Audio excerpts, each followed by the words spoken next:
우리는 하루에도 아침부터 저녁까지 많은 사람들과 상관되며 관계하며 살아가고 있습니다. 아침에 일어나서는 우리 가족들을 먼저 보게 되고요. 또 직장에 출근하게 되고요. 또한 저녁에 친구를 만나든지 또한 아는 사람, 또 지인들을 만나는 경우가 있습니다. 아침부터 저녁까지 우리는 모든 사람들을 영향을 주고 영향을 받으며 살아가고 있습니다. 여러분들은 하루 만나면서 좋은 영향을 주고 계십니까? 아니면 안 좋은 영향을 주고 계십니까? 아침부터 저녁까지 가만히 생각해 보면 만나는 사람들만 관계하는 것이 아닙니다. 아침부터 일어나서부터 저녁까지 우리가 만나는 사람뿐만 아니라 내 자신하고도 계속적으로 관계하며 살아가고 있습니다. 이 말은 무엇이냐면 우리가 하루라도 이렇게 운전하면서 우리 과거를 한번 돌아다 봅니다. 내 자신의 상태를 지금 돌아다 봅니다. 아는 사람이든 모르는 사람들하고 관계도 있지만 하루에 몇십 번이라도 내 자신에 대해서 계속 생각하고 있습니다. 대부분의 많은 사람들이 자기 자신에 대해서 마음에 안 들어하는 경우가 참 많이 있습니다. 내가 내 생각을 하면 참 한심스러울 때가 짝이 없습니다. 내가 왜 이렇게 살고 있지? 왜 나는 이렇게 힘이 없지?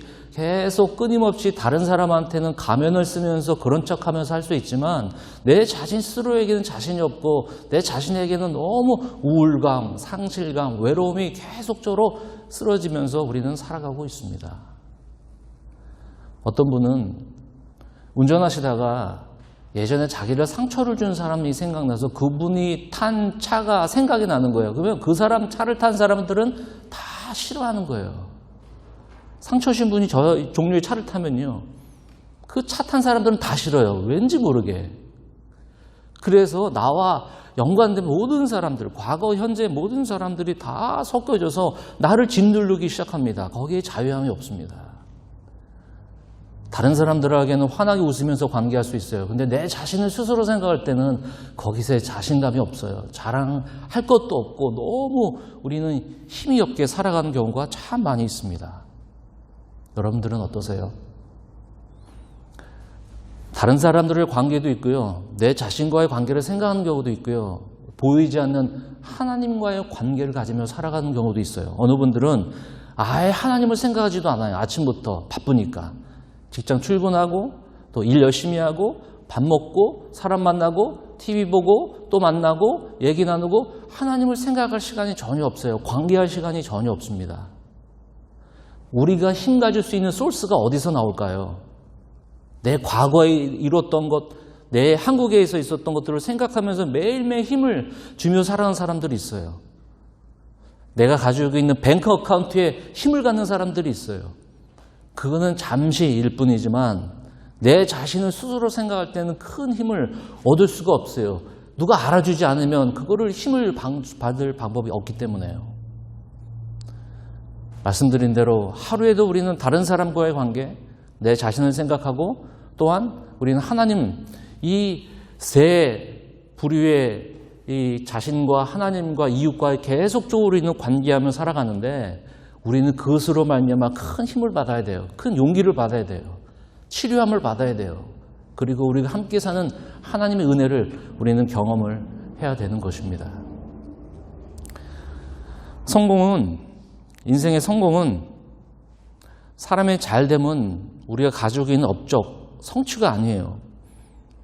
우리 인생의 성공은 누군가에게 영향을 주고 또한 누군가에게 큰 힘을 주고 누군가에게 흔히 말하는 성공을 전해주는 그런 만족감이 있을 때 인생의 성공이 되는 것입니다. 마치 예수 그리스도가 그 목숨을 죽이시기까지 생명을 버리시기까지 우리에게 생명을 주신 것이 인생의 성공 아니겠습니까? 인생의 성공은 다른 사람을 짓밟아서 내가 올라가는 게 성공이 아니에요. 다른 사람과 비교해서 다른 사람과 내 나이와 내 그 성별과 내 가지고 있는 위치에 따라서 비교를 해서 성공을 내가 짐작한 것이 아니라 내가 하나님께서 얼마만큼 나에게 힘을 공급하고 내가에게 힘을 줬는지 그거를 정확히 알고 예수 그리스도와 함께 동행하는 그런 삶, 또한 다른 자들에게 힘을 주고 다른 자들에게 용기를 주고 다른 자들에게 더욱더 그 지치지 않는 에너지를 전해주는 것이 저는 인생의 성공이라고 생각이 됩니다. 그래서 저는 부족하지만 주위에 있는 목사님들의 흔히 말하는 잘되기 위해서 많이 노력을 하려고 그래요. 다른 목사님들 이렇게 짓밟는 게 아니에요. 다른 분들 비교해서 그래도 우리 교회와 제가 잘남이 아니라 다른 분들을 참 섬기고 싶어요. 그러면 그분들 섬기면 그분의 교회에 있는 분들이 다 섬기게 되잖아요. 그러면 그게 정말 성공과 겸손의 방법이 아니겠습니까? 다른 사람들을 잘되게 해주는 것이 바로 인생의 성공인 것, 그것이 바로 예수 그리스도와 하나님께서 우리에게 주여 주신 바로 본분인 것이고 우리에게 생명을 주시는 이유가 되는 것입니다. 오늘 요한일서 4장 19절, 20절, 21절 이 세 부류의 사람들이 지금 나와요. 형제와 하나님, 그리고 내 자신이 나와요. 형제를 사랑하지, 보이는 형제를 사랑하지 못하는데 과연 보이지 않는 하나님을 사랑할 수 있을까요? 하나님을 사랑한다고 고백하는데 보이는 형제를 사랑하지 못한다? 그거 좀 이상한 것, 연관이 되어 있는데 지금 좀 약간 이상하지 않습니까? 집에서는 좋은 아빠와 좋은 그 형제고 좋은 자녀인데 밖에 나가서는 난폭하고 신실하지 못하고 친절하지 못하고 그게 올바른 신앙생활은 절대 아닙니다. 하나님과의 관계를 생각하며 형제들과의 관계를 생각하면서 과연 내 자신을 과연 어떻게 살 것인가, 내 자신이 한량없이 비참해지기로 생각한다면 그것은 오히려 잘못된 것입니다. 오히려 다른 사람들과 하나님을 섬기면 내 자신이 오히려 자신감이 아니라 낮아짐 속에서 평안함이 있습니다. 겸손함 가운데서도 우리는 그 안에서 만족이 있다는 것입니다. 19절 다시 한번 보겠습니다. 좋은 관계는 우리의 삶을 풍요롭게 합니다. 우리가 사랑함은 그가 먼저 우리를 사랑하셨습니다. 형제들을 사랑하라. 행함과 진실함으로 사랑하라. 왜냐하면 하나님이 사랑하시기 때문에, 그렇기 때문에 우리를 사랑하셨으면 우리도 사랑해야 된다는 것. 하나님이 거룩하시기 때문에 우리도 거룩해야 된다는 것. 하나님이 우리를 용서하셨기 때문에 다른 사람을 용서할 수 있는 것인 것. 하나님이 우리를 섬기라고 말씀하시고 섬김을 보여주셨기 때문에 우리는 섬길 수 있는 것이고, 예수 그리스도가 죽은 자 가운데서 부활하셨기 때문에 우리도 그를 믿는 자이기 때문에 우리도 죽음에서 끝나는 것이 아니라 우리도 부활되는 영광된 부활의 우리의 하나님의 백성이 된다는 것을 믿는 것이고, 이것이 현재와 미래와 과거가 다 연결이 되어 있고 사람과 형제들과 내 자신이 다 연관되어 있어서 그 안에서 우리에게 큰 힘이 발휘하게 된다는 것입니다. 20절 말씀 보면 누구든지 하나님을 사랑하노라 하고 그 형제를 미워하면 이는 거짓말하는 자니 보는 바 그 형제를 사랑하지 아니하는 자는 보지 못하는 바 하나님을 사랑할 수 없느니라. 인생의 질 좋은 그 삶은 사람들과 하나님과의 사랑을 균형 잡히며 살아가는 사람들입니다. 내가 높아진 것도 아니고 다른 사람을 더 높고 나는 비참한 사람을 생각하는 것이 아니고 하나님과 이웃과 내 자신이 균형을 이루면서 하나님의 사랑을 가지고 이웃 사랑을 가지고 하나님을 사랑하는 표현을 하는 것이고, 나를 더욱더 하나님의 사랑으로 받아주고 나를 받아주고, 그러므로 하나님을 나를 사랑하시기 때문에 나를 사랑하시고 받아주는 하나님을 높이게 되는 것이고, 이웃을 사랑함으로 나도 그 안에서 자유가 기쁨이 되는 것이고 하나님을 기쁘게 하는 것이고, 이 세 부류의 일들을 우리는 잘 점검해야 됩니다. 좋은 관계는 삶을 풍요롭게 만든다는 이 말씀이 여러분들에게 큰 의미가 또 큰 축복이 있기를 주님의 이름으로 간절히 축원을 드립니다. 예수님께서 이 땅에 오셔서 마지막으로 제자들에게 말씀하신 것이 있습니다. 뭐냐면 하나님이 아버지가 나를 보낸 것처럼 내가 너희를 이 세상에 보내노라. 하나님이 나를 보내신 것처럼 예수님께서 제자들에게 내가 너희를 이 세상에 보내노라. 세상은 우리가 피하는 장소가 아닙니다. 세상은 우리가 곧 하나님 나라를 가기 때문에 무시하는 세상이 아니라 이 세상 속에서 우리를 보내주셨기 때문에 이 세상 속에서 어떻게 하나님의 사랑을 나타내고 나를 받아주셨던 그 하나님을 당당하게 살아가는 그런 용기도 생겨야 됩니다. 자녀들에게 가슴 아픈 일이 자녀들이 학교 갔다 와서 놀다 와서 왜 나를 이렇게 태어나게 했어요? 왜 나를 이 모양으로 이렇게 키웠어요?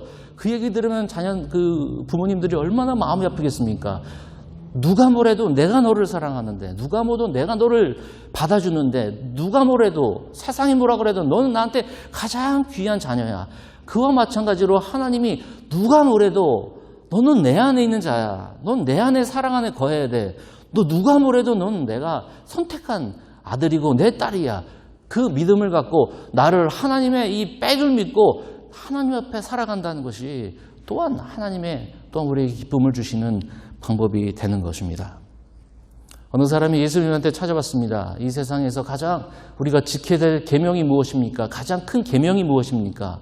예수님이 말씀하셨습니다. 구약 때부터 율법에서부터 선지자들이 말한 것이다. 그것이 내 하나님을 사랑하라. 그리고 내 이웃을 내 몸처럼 사랑하라. 이웃과 내 몸만 아니라 이웃 내 다른 사람의 몸도 귀하게 여길 줄 알아라. 왜냐하면 하나님이 그 사람을 사랑했기 때문에 그 사람이 너를 사랑하고 너가 또 하나님을 사랑하고 이 세 사람들이 함께 서로 그 은혜를 나눌 때 더 큰 공동체와 큰 은혜를 나누게 되는 것입니다. 조금 이따 어저께 우리 멕시코 갔다 온 얘기를 좀 하겠지만 어저께 우리가 항상 만나는 사람들이 정해져 있잖아요. 직장, 또 친구들, 또 가족들. 그런데 때로는 우리의 익숙한 환경을 벗어나서 힘들게 어려운 환경 속에서 하나님을 믿고 순종하는 사람들을, 어린아이들, 또 다른 목사님을 만날 때 우리가 어떻게 하면 이분들에게 용기를 줄까? 이분들은 우리가 와는 것만 해도 좋아하는데 과연 내가 할 수 있는 게 뭐가 있을까라고 생각했는데 그냥 가는 게 그분들이 좋아하는 거더라고요. 이게 바로 따뜻한 이런 것들이 같이 이게 품으면 전달되는 것처럼 뭐 크게 할 일이 별로 뭐가 없을 것 같아요. 중요한 거는 선교사님들이 다 하시면 되는 거고 우리는 그분들과 함께 한다는 그 마음을 전달하는 게 우리 믿는 사람들이 따뜻함을 유지하는 것이고 또 따뜻함을 또 전달하는 저희들이라고 생각이 됩니다. 저는 오늘 좋은 관계를 위하여 삶을 풍요롭게 하는 것인데 세상에서는 어떻게 살 것인가? 그리고 하나님께는 어떻게 할 것인가?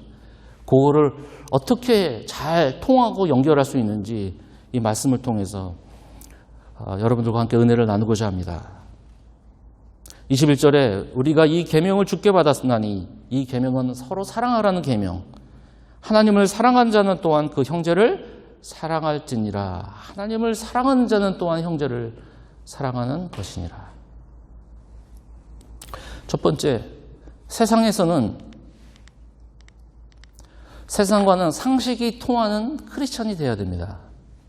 상식이 통하는 크리스천.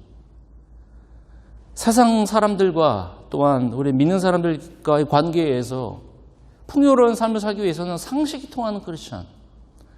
믿음의 이름으로, 성령의 이름으로, 또 위치와 그 업적의 이름으로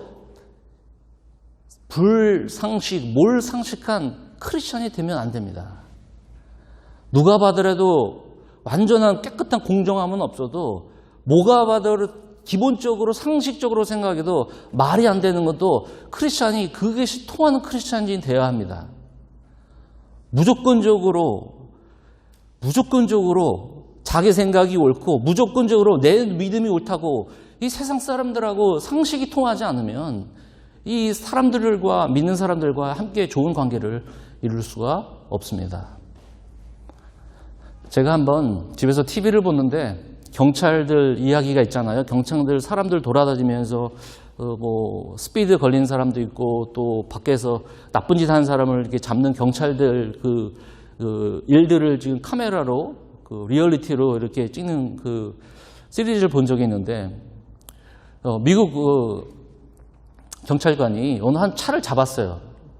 스피드가 있고 근데 이 뚱뚱한 이 미국 분이 앉아서 이 티켓 끊으려니까 라이센스하고 그 인슈런스를 달라 그러는데 이 안에 있는 분이 그래요. 자기는 목사님이래. I'm pastor. 근데 나는 하나님의 말씀 법을 따르지 당신의 말을 안 듣는데요. 나는 하나님 말씀, 이 홀리 바이블이라고 성경책을 들이대면서 나 하나님의 법을 따르지, 내가 너 이 주의 법 따르고 너 법 안 따른다고. 보기에는 믿음이 있어 보여요. 그 몰상식한 행동, 그런 건 하지 말아야 돼요. 왜냐? 성경은 분명히 얘기했어요. 나라의 정치 지도자들을 위해서 기도하라. 나라를 위해서 기도하라. 나라가 불공정하고 나라가 어려워도 하나님께서 세우신 그 지도자는 우리가 그의 법을 따를 의무가 있는 것입니다. 너무 극한 얘기지만 이 이단들을 통해서 가정이 파괴돼요. 그런데 하나님 말씀이라고 가정을 떠나요. 그 몰상식한 이단들, 그런 거 배우면 안 돼요.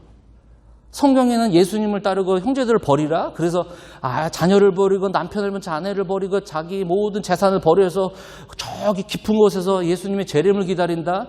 그 몰상식한 상식적이지 않은 크리스찬이 그렇게 되면 안 되는 겁니다.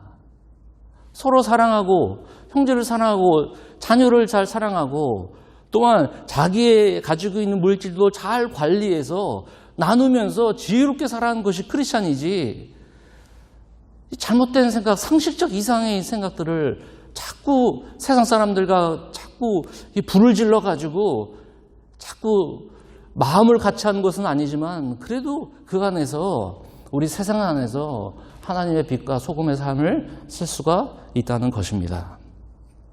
상식이 통하는 크리스찬, 믿는 사람과 대화가 될 수 있는 크리스찬.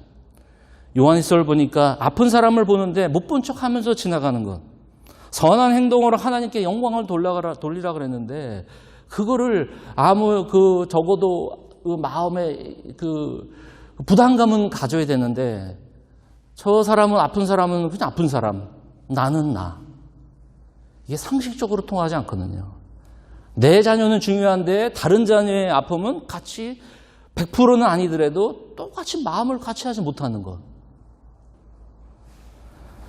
우리가 크리스찬으로서 하나님과 이웃과 세상과 계속적으로 정말 삶을 풍요롭게 하기 위해서는 이 세상을 향해서 사랑을 적극적으로 못하더라도, 죽음으로써 사랑을 표현하지 못하더라도 상식적으로 이 크리스찬들은 하나님을 섬기고 또한 모든 사람들과 함께하는 그런 자들이 꼭 되어야 될 줄 믿습니다. 두 번째는, 오늘 마지막이지만 두 번째는 하나님과 기도로 통하는 크리스찬입니다. 하나님과 기도로 통하는 크리스찬. 세상과 상식으로 통하는 것, 하나님과 통하는 것, 이게 연결고리. 세상과는 상식이 통해서 연결고리. 하나님과는 기도로 우리가 통하는 크리스찬이 되는 것입니다. 많은 사람들이 오감을 가지고 살아갑니다. 오감은 뭐냐면 보는 것으로, 듣는 것으로, 맛보는 것으로, 느끼는 것으로, 또한 감정적으로. 그러니까 느끼는 대로예요. 보는 대로. 보고 듣고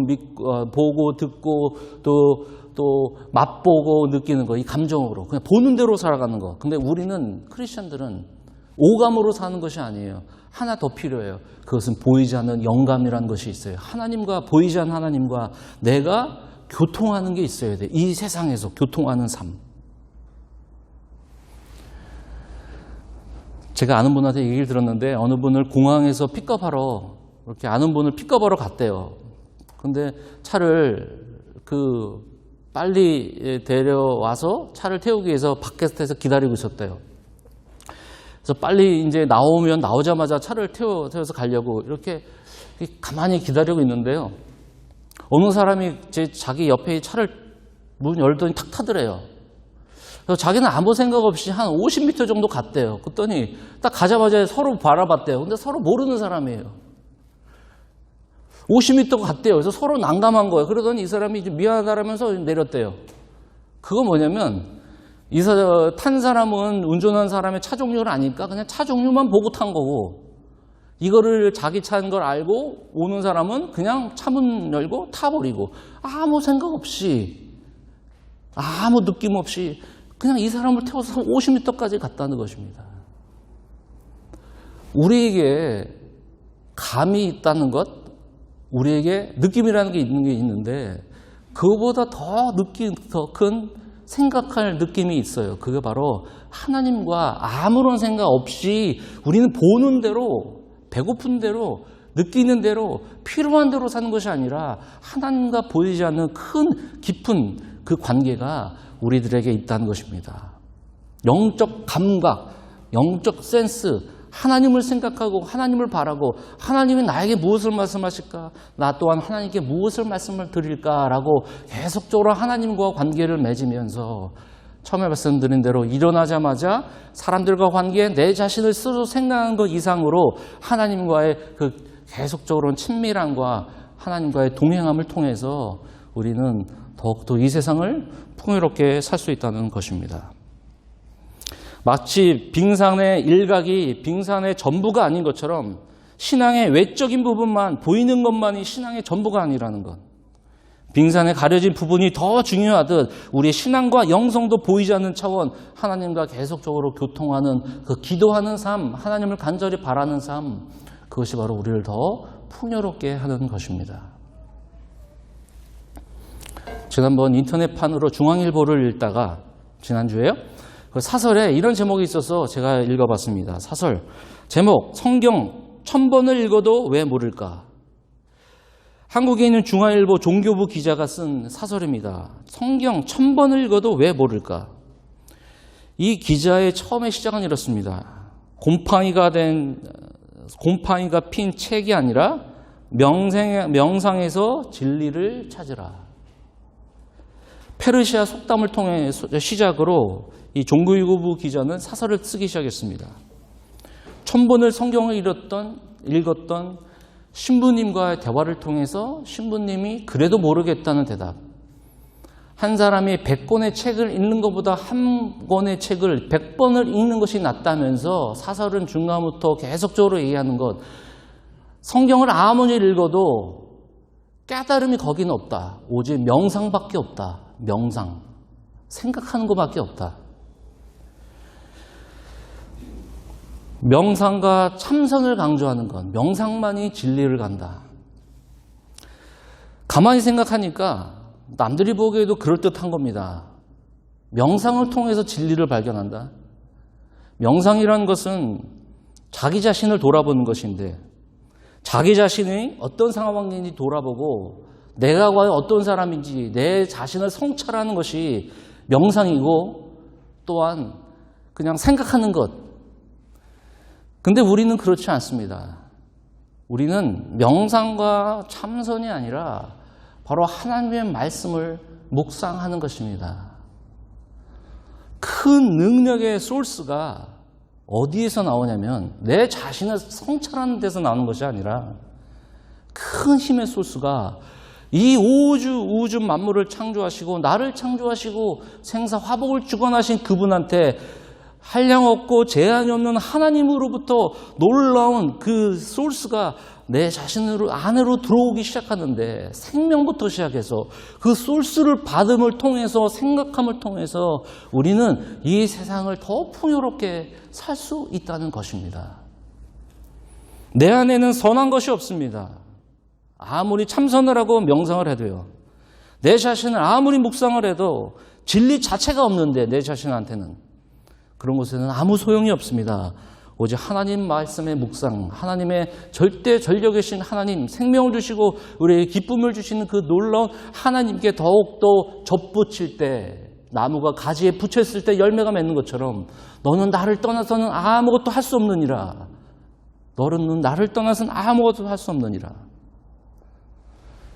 용기와 힘은 우리 형제들 자매들끼리는 일시적인 거는 받을 수 있어요. 왜냐하면 그분들도 또한 에너지를 받고 힘을 받아야 되는데 한량없는 정말 끝없는 하나님의 큰 용기와 큰 힘은 하나님으로부터 절대적으로부터 우리는 받을 수 있다는 것입니다.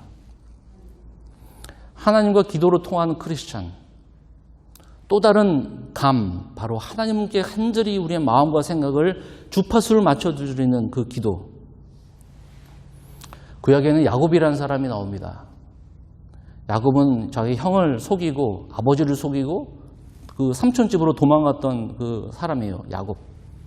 야곱이 가다가 들판에서 자다가 돌베개를 하나 베고 하늘을 지붕 삼아 자기 시작했습니다. 그런데 환상 속에 천사가 사닥다리를 타고 오르락 내리락 한 거를 환상 속에서 봅니다. 그 야곱이 일어나서 잠결에 환상을 보고 그리고 그가 일어나서 이렇게 얘기합니다. 내가 여기에 하나님이 계신 거를 미처 몰랐네. 자기는 힘들게 지금 피하고 들판을 지나가는데 하나님이 이 자리에 계신 거를 내가 미처 몰랐네. 하나님이 이 자리에 계신 거를 정말 몰랐네. 우리의 삶 속에서도 하나님이 안 계신 것 같고 하나님이 나에게 큰 능력을 주시는 것 같지 않지만 하나님이 나와 함께 하시는 것을 미처 몰랐고 진작 몰란 그런 영감, 그런 깨닫는 영감, 하나님이 함께 하시는 그런 영감, 하나님을 간절히 바라고 그 통화하고 싶어하는, 간절히 함께하고 싶어하는 그런 믿음의 그런 노력들이 우리에게 필요하다는 것입니다. 영적 둔함을 버려야 합니다. 영적 둔함은 오감, 보는 거, 느끼는 거, 바라는 거, 생각하는 것만 느낌대로 살지 마시고 보이지 않는 하나님을 간절히 바라고 찾고 그분을 통해서 우리가 큰 힘을 얻는 것입니다. 어느 사람들은 커피숍에 가면 요즘 젊은 사람들이 하는 일이 처음에 뭔지 아세요? 커피숍에 가면 젊은 사람들이 첫 번째 하는 게 있어요. 커피 오더하는 거 첫 번째 아닙니다. 뭔지 아세요? 다는 아니지만 대부분 거기서 자기 전화기나 컴퓨터 꽂을 수 있는 그 아울렛을 찾아요. 대부분 다 이렇게 기웃기웃거립니다. 어디 들어가면 이 꽂을 데 없나? 왜냐면 전화기하고 그 컴퓨터가 방전이 되니까 이 어디 꽂아가지고 어디 올 데 없나 계속 바닥을 봅니다.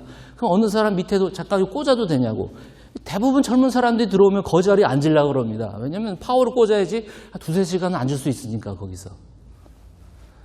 우리는 파워를 꽂기 위하여 다른 곳에 기웃기웃거리면 안 됩니다. 다른 사람들한테 파워를 꽂을 수 있어요. 근데 그 사람이 방전이 돼요. 너무 그 사람을 의지하다 보면 제한이 돼 있어요. 방전된 사람끼리 있으면 이게 파워가 없어요. 이 전력을 꽂는데 정확히 꽂아야 됩니다. 이게 다른 데 기웃기웃거려서 이 파워를 어디다 꽂겠습니까, 여러분? 파워를 어디다 꽂겠습니까? 여러분의 돈 벌어다 주는 그 사람한테 파워를 꽂겠습니까? 나에게 기쁨을 주는 자녀들에게 내 파워를 거기다 꽂겠습니까? 내 몸을 완전히 치료할 수 없는 의사들한테 파워를 꽂겠습니까? 내가 지치고 힘들 때 다른 사람들을 같이 품 안에서 내가 느낄 수 있는데 이 파워를 어디서 느끼겠습니까? 하나님과 간절히 나아가는 기도, 하나님께 더욱더 하나님을 사모하는 그런 마음. 내 자신을 묵상하지 않고 묵상은 하나님의 말씀을 통해서 이 말씀이 하나님의 능력으로 계속적으로 끊이지 않는 그 공급하심, 절대로 끝이 없는 하나님의 넘치고 넘친다는 그런 고백처럼 내 삶의 주님으로 말미암아 더욱더 넘치고 넘치는 것을 우리는 경험하는 우리 새로운 교회 모든 식구들이 되기를 간절히 바랍니다. 세상과는 상식이 통하는 크리스찬, 하나님과는 기도로 통하여 가장 큰 제한이 없는 하나님의 큰 놀라운 능력이 매일매일 사람들과의 관계와 내 자신의 관계만 제한하지 마시고 매일매일 짧게라도 순간적으로 하나님 앞에 간절히 바라는 그런 기도. 출근하기 전, 중간에 점심시간, 아니면 일할 때는 열심히 일하시고 나중에 잠들기 전 여러분 그 순간순간마다 길게 하지 않으셔도 되고 깊이 있는 기도를 하시지 않아도 되고 하나님과 대화하며 끊임없이 기도의 줄을 놓치지 않는, 그래서 한량없는 하나님의 여러분의 능력이 모두에게 흘러 넘쳐나기를, 이 파워를 다른 데다 꽂지 않고 하나님의 꽂음으로 말미암아 24시간 일주일 또 365일 또 2년 3년 5년 아니 영원한 나라까지 그 하나님과 우리와 동행하는 그날 하나님께서 더욱더 큰 힘 주시는 놀라운 능력이 저와 여러분의 있기를 간절히 주님의 이름으로 간절히 축원을 드립니다. 기도하겠습니다.